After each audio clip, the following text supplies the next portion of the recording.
नमस्कार विद्यार्थी मित्रांनो, स्वागत आहे तुमचं आपल्या या यूट्यूब चॅनलवर. विद्यार्थी मित्रांनो, महाराष्ट्र TETसाठी आपण सगळेजण तयारी करत आहोत. तरी त्या अनुषंगाने अत्यंत महत्त्वाचा जो विषय आहे तो म्हणजे विज्ञान विषयाशी संबंधित अत्यंत महत्त्वाचे 25 प्रश्न आपण या व्हिडिओमध्ये पाहणार आहोत. तरी विद्यार्थी मित्रांनो, तुम्हाला जर व्हिडिओ आवडत असतील तर चॅनलला सबस्क्राईब करा, व्हिडिओला लाईक करा आणि या व्हिडिओचा नक्कीच तुमच्या प्रिपरेशनमध्ये फायदा होणार आहे. त्यामुळे व्हिडिओ शेवटपर्यंत बघा. चला तर मग व्हिडिओला सुरुवात करू. इथे जो आहे तो प्रश्न पहिला आहे, देवीची लस म्हणजे स्मॉलपॉक्स वॅक्सिन कोणत्या शास्त्रज्ञाने शोधली आहे? आपण जे दुसरे शास्त्रज्ञ वेगवेगळे आणि त्यांनी कुठले शोध लावले याच्याविषयी थोडक्यात माहिती मागच्या व्हिडिओमध्ये पाहिली आहे. इथे आपल्याला देवीच्या लस कोणी शोधली म्हणून प्रश्न आला आहे. ऑप्शन आहेत Louis Pasteur, Edward Jenner, Alexander Fleming, Robert Koch. तर यापैकी जे आहे ते लुई पाश्चर, आपण पाहिले की लुई पाश्चर यांनी रेबीज या रोगाशी संबंधित लस शोधली आहे, जो की आपल्याला कुत्रा वगैरे चावल्यानंतर रेबीज रोग होतो. त्या रोगाशी संबंधित लस लुई पाश्चर यांनी शोधली आहे. त्याच्यानंतर आहेत एडवर्ड जन्नरने जे आहे ती देवीची लस शोधून काढलेली आहे. 1796 मध्ये देवीची पहिली जगातील लस एडवर्ड जन्नर यांनी शोधून काढली. आणि त्यांना जे आहे सगळ्यात महत्त्वाचं फादर ऑफ इम्युनॉलॉजी म्हणतात, म्हणजेच जे आहे प्रतिकारशास्त्राचे जनक म्हणतात. Father of immunology, Edward Junnar यांना फादर ऑफ इम्युनॉलॉजी.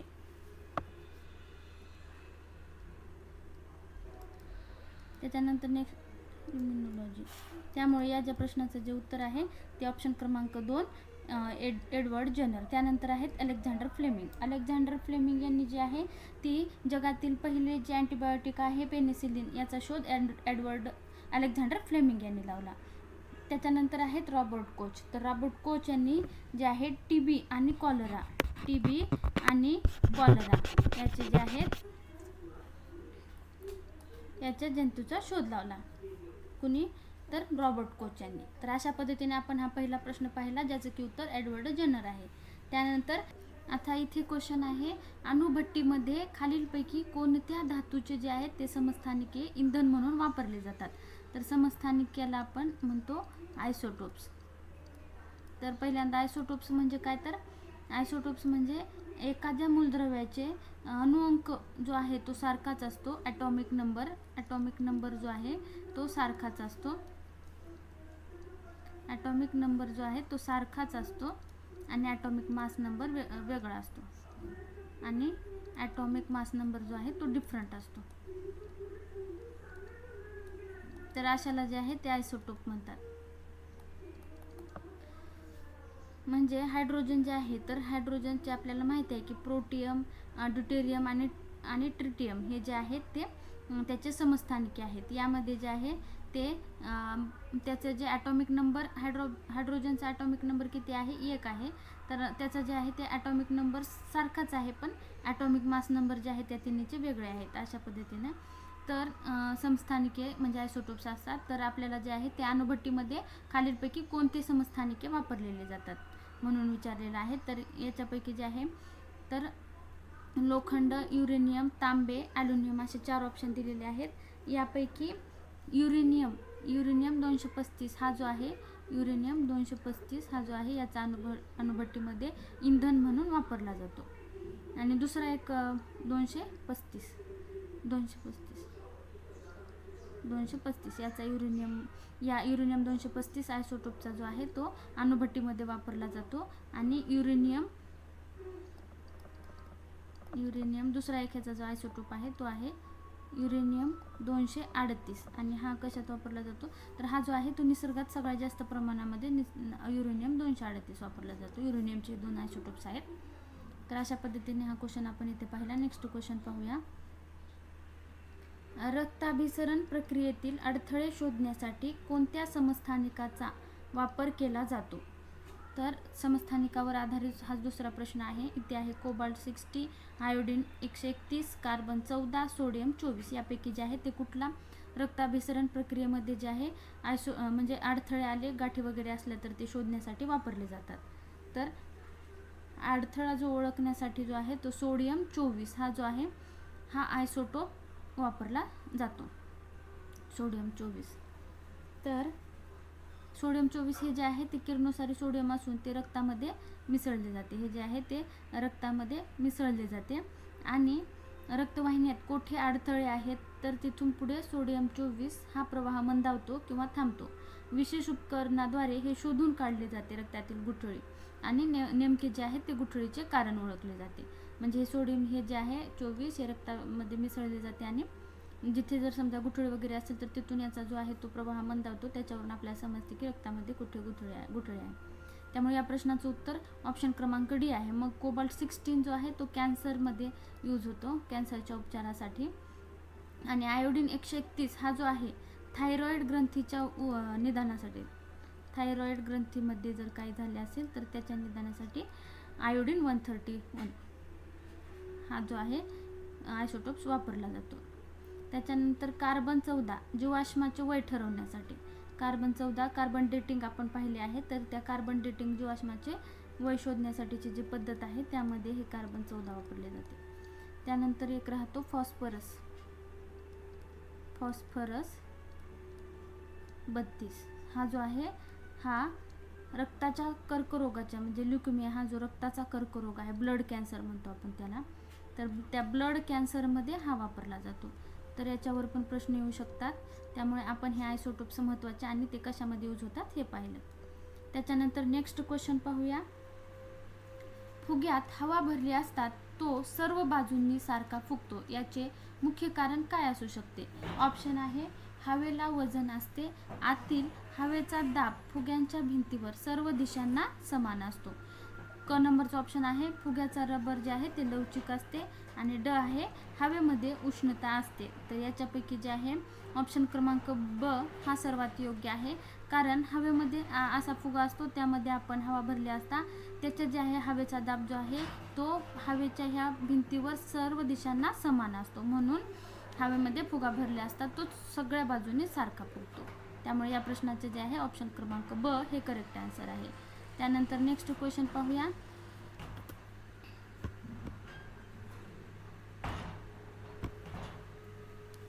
फरशीवर लिंबाचा रस सांडला असता कोणता वायू तयार होतो?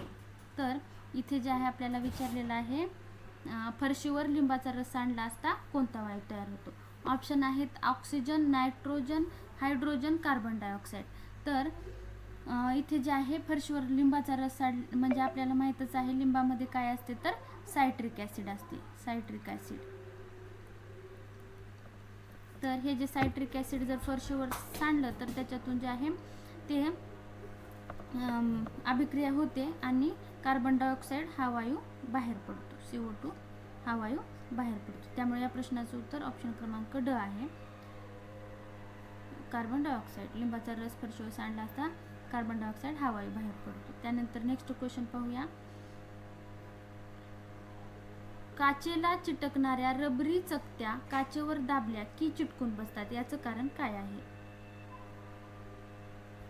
ऑप्शन आहेत रबर आणि काच यांच्यात चुंबकीय बल असते, चकती वातावरणीय दाब वाढतो, चकती आणि काच यामधील हवा बाहेर गेल्याने वातावरणीय दाब तिला बाहेरून दाबतो, आणि ड क्रमांकचा ऑप्शन आहे काचेचा पृष्ठभाग गुळगुळीत असतो. तर असे काच असल्यावर त्याच्यावर आपण जर चकती चिटकवली तर त्याच्यामधील जे आहे ती हवा सगळं निघून जाते आणि बाहेरचा जो दाब आहे तो दाब वाढून तिला या चकतीला बाहेरून जास्त दाबतो आणि ती जी आहे ती पक्की चिटकून बसते. त्यामुळे या प्रश्नाचं जे आहे ऑप्शन क्रमांक क हे करेक्ट आन्सर आहे. त्यानंतर नेक्स्ट क्वेश्चन पाहूया. चुंबकाला खूप उष्णता दिल्यास काय परिणाम होतो? ऑप्शन आहेत चुंबकत्व वाढते, चुंबकाचे तुकडे होतात, चुंबकत्व नष्ट होते, कोणतेही बदल होत नाही. तर इथे जे आहे चुंबकाला जर आपण खूप उष्णता दिली तर त्याचे जे आहे ते चुंबकत्व नष्ट होते, म्हणून या प्रश्नाचे आहे ऑप्शन सी क्रमांक हे करेक्ट आहे. तर चुंबकामध्ये एका अणू जे आहेत एका ठराविक दिशेने रांगेत असतात.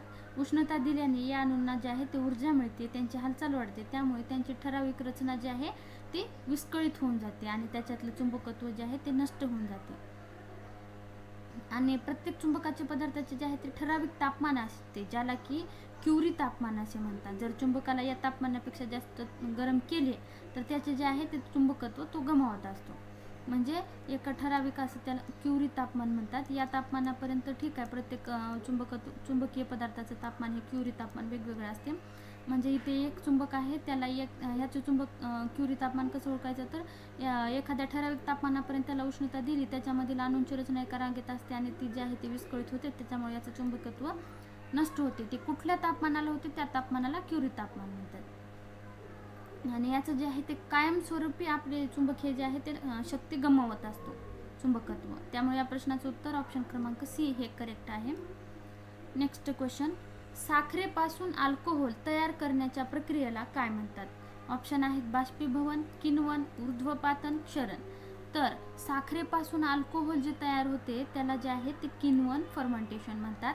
या प्रक्रियेमध्ये काय होते, जेव्हा साखरेच्या द्रावणामध्ये इस्ट जेव्हा टाकतात, ते इस्ट सारखा जो सूक्ष्मजीव आहे तो आपल्याला माहित आहे, तर तो जो आहे तो साखरेचे रूपांतर जे आहे ते अल्कोहोलमध्ये करते. अल्कोहोलमध्ये, इथिल अल्कोहोलमध्ये आणि कार्बन डायऑक्साईडमध्ये, अल्कोहोलमध्ये आणि कार्बन डायऑक्साईडमध्ये रूपांतर करते.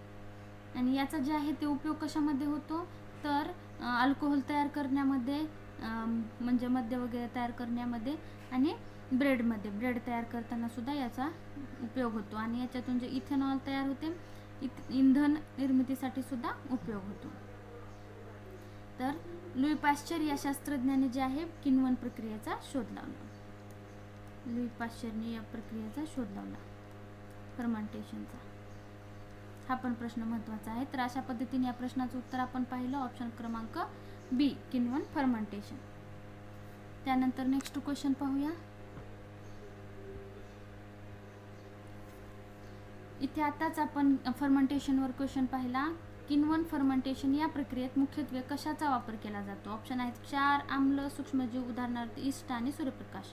याचं तुम्हाला आलं असेल की आपण आताच पाहिलं की किण्वन प्रक्रियेमध्ये जे आहे ते सूक्ष्मजीव जो की आहे इस्ट सूक्ष्मजीवाचा वापर केला जातो. म्हणून या प्रश्नाचा आहे ऑप्शन क्रमांक सी हे करेक्ट आन्सर आहे. नेक्स्ट क्वेश्चन पाहूया.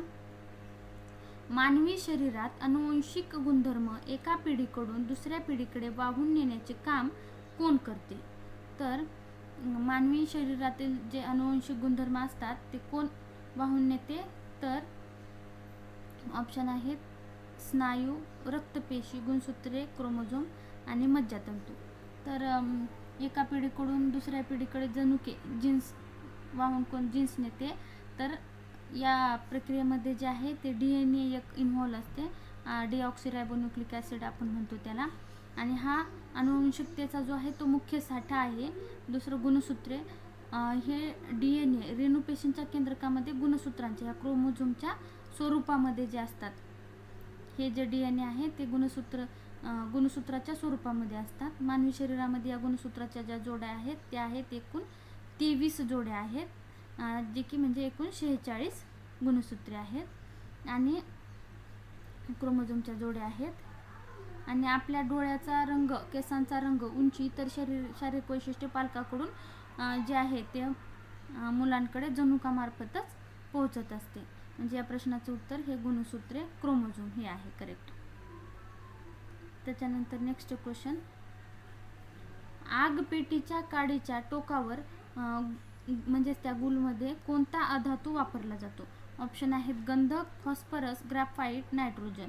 तर हे जे आगपेटीच्या समोर जे आहे तिथे फॉस्फरस हा अधातू वापरला जातो, कारण आगपेटीच्या बाजूला जे गुलाबी कलरचा असते तो तांबडा फॉस्फरस वापरला जातो. जेव्हा आपण काडी पेटीच्या बाजूला घासतो तेव्हा घर्षणामुळे जे आहे तांबडे फॉस्फरसचे रूपांतर पांढऱ्या फॉस्फरसमध्ये होते, ज्यामुळे की आहे काडी पेट घेते. त्यामुळे या प्रश्नाचं उत्तर ऑप्शन क्रमांक बी, आगपेटीच्या समोर जे आहे फॉस्फरस असते आणि पेन्सिलमध्ये ग्राफाईट असते. त्यानंतर नेक्स्ट क्वेश्चन पाहूया. गोबर गॅस संयंत्रातून प्रामुख्याने कोणता वायू मिळतो? ऑप्शन आहेत ऑक्सिजन, हायड्रोजन, मिथेन, नायट्रोजन. यापैकी जे आहे गोबर गॅस संयंत्रातून प्रामुख्याने मिथेन वायू भेटतो. साधारणपणे जे आहे 55 ते 60% जो आहे तो मिथेन वायू गोबर गॅस संयंत्रातून भेटत असतो. त्याच्या खालोखाल जो आहे एक CO2 अत्यल्प प्रमाणामध्ये थोडासा भेटतो आणि हायड्रोजन आणि हायड्रोजन आणि हायड्रोजन सल्फाईड सुद्धा भेटते गोबर गॅस संयंत्रातून. शेण आणि पाणी यांच्या मिश्रणाचे हवेच्या अनुपस्थितीमध्ये अनाबरिक डायजेशन होऊन सूक्ष्मजीवाद्वारे विघटन होऊन जो आहे तो ही प्रक्रिया घडत असते. त्यामुळे या प्रश्नाचं जे आहे ते ऑप्शन क्रमांक सी हे करेक्ट आन्सर आहे. त्यानंतर नेक्स्ट क्वेश्चन पाहूया. ग्राफाईटला हवेत जाळले असता कोणता वायू बाहेर पडतो? ऑप्शन आहेत carbon monoxide, carbon dioxide, helium, hydrogen sulphide. तर इथे जे आहे ग्राफाईटला हवेत जाळल्यावर कार्बन डायऑक्साईड हा जो आहे हा वायू बाहेर पडतो. त्यामुळे या प्रश्नाचं उत्तर ऑप्शन क्रमांक 2 हे आहे. आता इथे प्रश्न आहे अग्निशामन यंत्रणामध्ये जे आहे कोणता वायू तयार होतो? अग्निशामक यंत्रामध्ये ऑप्शन आहेत nitrogen dioxide, sulphur dioxide, carbon dioxide आणि ऑर्गॉन. तर अग्निशामक यंत्रामध्ये जे आहे ते बहुतेक अग्निशामक यंत्रामध्ये काय असते म्हणजे जे सिलेंडर असते त्यामध्ये सोडियम बायकार्बोनेट म्हणजे खाण्याचा सोडा आणि सल्फ्युरिक ॲसिड एका ट्यूबमध्ये जे आहे ते सल्फ्युरिक ॲसिड असते. ज्यावेळेस आपण त्या सिलेंडरची नॉब दाबतो त्यावेळेस जे आहे ते ट्यूब फुटते आणि सल्फ्युरिक ॲसिडची आणि सोडियम बायकार्बोनेटची रिॲक्शन होते. रिॲक्शन होऊन जे आहे तो CO2 हा जो आहे तो मोठ्या प्रमाणामध्ये बाहेर पडतो, जो की जिथे आग लागलेली आहे त्या आगेला CO2 हा जड असतो आणि त्या आगेभोवती आवरण करतो आणि त्याचा जो आहे तो ऑक्सिजनशी संबंध तोडून टाकतो. आपल्याला माहीतच आहे आगेसाठी जे आहे तो ऑक्सिजन किती महत्त्वाचा आहे. याचा आणि याचा संपर्क तुटल्यामुळे आग जो आहे ती विझून जाते. तर अशा पद्धतीने जे आहे ते सिलेंडर काम करते अग्निशामक यंत्र आणि त्यामधून जो आहे कार्बन डायऑक्साईड हा वायू बाहेर पडतो. म्हणून या प्रश्नाचं उत्तर जे आहे ते ऑप्शन क्रमांक सी हे करेक्ट आहे. त्यानंतर जे आहे नेक्स्ट क्वेश्चन, पाव करण्यासाठी मैदा भिजवताना त्यात प्रामुख्याने काय मिसळले जाते? ऑप्शन आहेत खाण्याचा सोडा, बेकर्स ईस्ट, लिंबू रस किंवा विनेगर. तर यापैकी आपणच आता ती फर्मेंटेशन किण्वन पद्धत पाहिली, ज्यामध्ये आपण बघितलं होतं की ती किण्वन पद्धत जी आहे ती ब्रेड तयार करण्यासाठी पण वापरली जाते. म्हणून जे आहे बेकर्स ईस्ट या ज्या प्रश्नाचा आहे ते करेक्ट आन्सर आहे, कारण मैद्यामध्ये बेकर्स ईस्ट टाकल्यानंतर फर्मेंटेशन पद्धत प्रोसेस होते आणि जे आहे पाव तयार होतो. त्यामुळे या प्रश्नाचं उत्तर ऑप्शन क्रमांक बी आहे. नेक्स्ट क्वेश्चन, खालीलपैकी कोणता रोग चयापचन क्रियेतील बिघाडामुळे होतो? ऑप्शन आहेत TB, मलेरिया, मधुमेह का कावीळ. या ऑप्शनपैकी आपल्याला कोणता रोग जो आहे तो चयापचयातील प्रक्रियेमुळे बिघाडामुळे होतो? तर ऑप्शनपैकी जो आहे तो मधुमेह डायबिटीज हा जो रोग आहे तो चयापचय क्रियेमधील बिघाडामुळे होत असतो. जेव्हा शरीरातील अन्न ऊर्जेत रूपांतर करण्याची प्रक्रिया विस्कळीत होते त्याला जे आहे ते चयापचय विकर म्हणतात. मधुमेहाचे जे आहे शरीर रक्तातील साखरेचे जे वापर करू शकत नाही. मधुमेह झाल्यावर शरीर जे आहे ते रक्तातील साखर असते त्याचा वापर करू शकत नाही. आणि TB हा कशामुळे होतो? हा बॅक्टेरियामुळे होतो. आणि मलेरिया हा कशामुळे होतो? प्लाझ्मोडियम या आदिजीवामुळे होतो, म्हणजे हा प्रोटोझोआमुळे होतो. प्रोटोझोआ आदिजीव कोणता? प्लाझ्मोडियम या आदिजीवामुळे होतो. आणि कावीळ हा जो आहे यकृताच्या कार्यातील बिघाडामुळे जो आहे तो होतो, किंवा मग विषाणूच्या संसर्गामुळे होत असतो. व्हायरल डिसीज आहे हा, विषाणूच्या संसर्गामुळे हा रोग होत असतो. त्यामुळे आपण पाहिले की या प्रश्नाचं जे आहे मधुमेह हे उत्तर आहे. नेक्स्ट क्वेश्चन, फुलांमधील सर्वात आतील मंडल कोणते आहे? ऑप्शन आहेत निदलपुंज, दलपुंज म्हणजे कोरोला कॅलेक्स, पुमंग म्हणजे अँड्रोसियम, जायांग म्हणजे गायनोसियम. तर सगळ्यात आत जे आहे फुलामध्ये ते आहे हे जायांग म्हणजेच फिमेल रिप्रोडक्टिव्ह ऑर्गॅन, आणि हा पुमंग जो आहे तो मेल रिप्रोडक्टिव्ह ऑर्गॅन आहे. तर सर्वात आतमध्ये जे आहे ते जायांग असते. जायांगाचे सुद्धा 3 भाग आहेत, स्टिग्मा, स्टाईल आणि ओव्हरी. या जायांगामध्ये जे आहे बीजांडाची निर्मिती होते, ज्यामुळे फळ बियामध्ये रूपांतर होत असते. तर त्यामुळे या प्रश्नाचं उत्तर जायांग हे आहे. नेक्स्ट क्वेश्चन पाहूया, परागकण पोलन ग्रेन्स कोठे तयार होतात? ऑप्शन आहेत कुक्षीमध्ये, अंडाशयात, परागकोशात, वृत्तांत म्हणजेच फिलामेंटमध्ये. तर पोलन ग्रेन्स जे आहेत ते अँथरमध्येच म्हणजे परागकोशामध्ये तयार होतात. तर पुंकेसर म्हणजे स्टॅमेन जो आहे हा फुलाचा पुरलिंगी भाग आहे. याचे 2 भाग असतात, परागकोश आणि म्हणजे त्याला परागकोश म्हणजेच त्याला जे आहे अँथर म्हणतात आणि वृत्तांत म्हणजे फिलामेंट. तर परागकोश हा जो आहे ज्याला आपण अँथर म्हणले, याच्या वरच्या टोकाला पिशवीसारख्या भागामधला जो आहे तो परागकोश म्हणतात आणि याच भागामध्ये जे आहे ती परागकणाची निर्मिती होत असते. त्यामुळे या प्रश्नाचं उत्तर ऑप्शन क्रमांक सी आहे. नेक्स्ट क्वेश्चन पाहूया.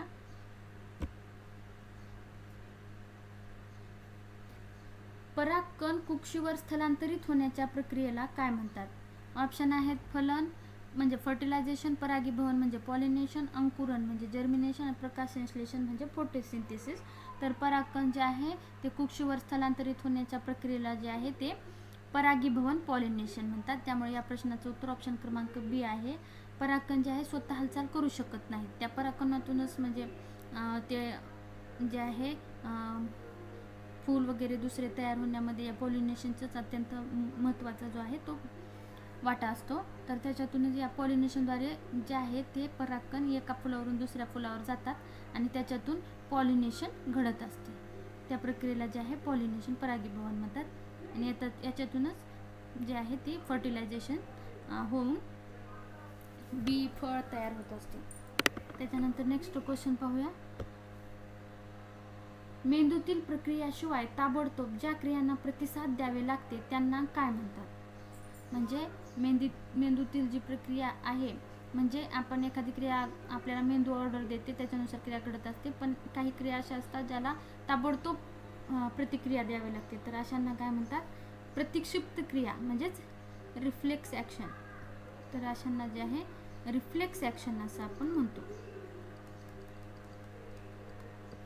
म्हणजे या ज्या असतात त्या अनैच्छिक असतात, म्हणजे मेरुरज्जू स्पायनल कॉर्ड जे आहे आपल्या मेंदूमध्ये, या क्रियामध्ये मेंदूकडे माहिती पोहोचण्यापूर्वी जे आहे मेंदूपर्यंत जाऊ देत नाही तोपर्यंत, म्हणजे आपण जर समजा पातेल्याला हात लावला गरम तर पटकन काढून घेतो, म्हणजे तो मेंदूपर्यंत जाऊन पुन्हा ऑर्डर यायची आपण वाट पाहत नाही. त्यात अचानक एकदम फास्ट रिॲक्शन होते, ज्या रिॲक्शनला आपण प्रतिक्षिप्त क्रिया म्हणतो, रिफ्लेक्स ॲक्शन होते आणि आपण हात उचलतो, जे की आहे मेरुरज्जू आपल्याला म्हणजे ती मेंदूकडे न जाता मेरुरज्जूपर्यंतच ती त्याचे जे आहे ते ती क्रिया मेंदूकडे म्हणजे माहिती पोहोचते मेरुरज्जूपर्यंत आणि आपण जे आहे ती प्रतिक्रिया करत असतो. त्यामुळे या प्रश्नाचं जे आहे तो ऑप्शन क्रमांक क हे करेक्ट आन्सर आहे. इथे आहे ऑप्टिकल फायबर तंत्रज्ञान खालीलपैकी कशाशी संबंधित आहे? ऑप्शन आहेत शेती, जलवाहतूक, संदेशवहन, अन्न प्रक्रिया. यापैकी जे आहे ऑप्टिकल फायबर हे जे आहेत ते संदेशवहन या प्रक्रियेशी रिलेटेड आहेत. यामध्ये काय होते तर माहिती विद्युत लहरींच्या स्वरूपात न पाठवता प्रकाश लहरींच्या स्वरूपामध्ये जे आहे ते पाठवली जाते. तर अशा पद्धतीने ऑप्टिकल फायबर कशाशी संबंधित आहे? संदेशवहन, कम्युनिकेशन म्हणतो आपण त्याला. त्यानंतर नेक्स्ट क्वेश्चन पाहूया. इथे प्रश्न आहे, कांदा कापताना कोणता वायू बाहेर पडतो ज्यामुळे आपल्या डोळ्यामध्ये पाणी येते? ऑप्शन आहेत हायड्रोजन, नायट्रोजन, अमोनिया आणि ऑक्सिजन. यापैकी कांदा जो आहे तो कापताना अमोनिया हा जो वायू आहे तो बाहेर पडतो आणि आपल्या डोळ्यातून जो आहे ते पाणी येत असते. जेव्हा हा वायू डोळ्यातील ओलाव्यांच्या संपर्कात येतो तेव्हा त्याचे रूपांतर सौम्य सल्फ्युरिक ॲसिडमध्ये होते. यामुळे डोळ्यांची जळजळ होते आणि ती थांबवण्यासाठी डोळ्यातून जे आहे ते पाणी बाहेर टाकले जाते. त्यामुळे या प्रश्नाचं उत्तर ऑप्शन क्रमांक क आहे. नेक्स्ट क्वेश्चन आहे, कोणत्या वायूला जो आहे तो हसवणारा वायू म्हणतात? ऑप्शन आहे nitrous oxide, carbon monoxide, methane आणि सल्फर डायऑक्साईड. यापैकी जे आहे ते नायट्रस ऑक्साईड हा जो आहे याचं जे आहे N2 नायट्रस ऑक्साईड याला जे आहे हसवणारा वायू म्हणतात. हा वायू श्वसनाद्वारे शरीरात गेल्यावर हलकी गुंगी येते आणि व्यक्तीला आनंदी आणि उत्साही वाटते, ज्यामुळे जे आहे ते हसू अनावर होत असते. याचा म्हणजे दंतवैद्याकडे जे आहे याचा वापर केला जातो. या प्रश्नाचं उत्तर म्हणून ऑप्शन ए आहे. नेक्स्ट क्वेश्चन, मानवी शरीराचे सामान्य तापमान किती असते? ऑप्शन आहेत 37°C, 32°C, 40°C की 45°C. मानवी शरीराचं जे आहे ते 37°C एवढं तापमान सामान्य तापमान असते. त्यामुळे या प्रश्नाचं उत्तर ऑप्शन क्रमांक ए आहे. विद्यार्थी मित्रांनो, आपण इथे विज्ञानचे 25 क्वेश्चन अत्यंत महत्त्वाचे क्वेश्चन पाहिले आहे. आय होप तुमच्या कन्सेप्ट क्लिअर झाले असतील आणि थँक्यू सो मच तुम्ही व्हिडिओ शेवटपर्यंत बघितला. तरी तुम्हाला नेक्स्ट व्हिडिओ कुठल्या कन्सेप्टवर पाहिजे त्याबद्दल तुम्ही कमेंट करा आणि थँक्यू सो मच.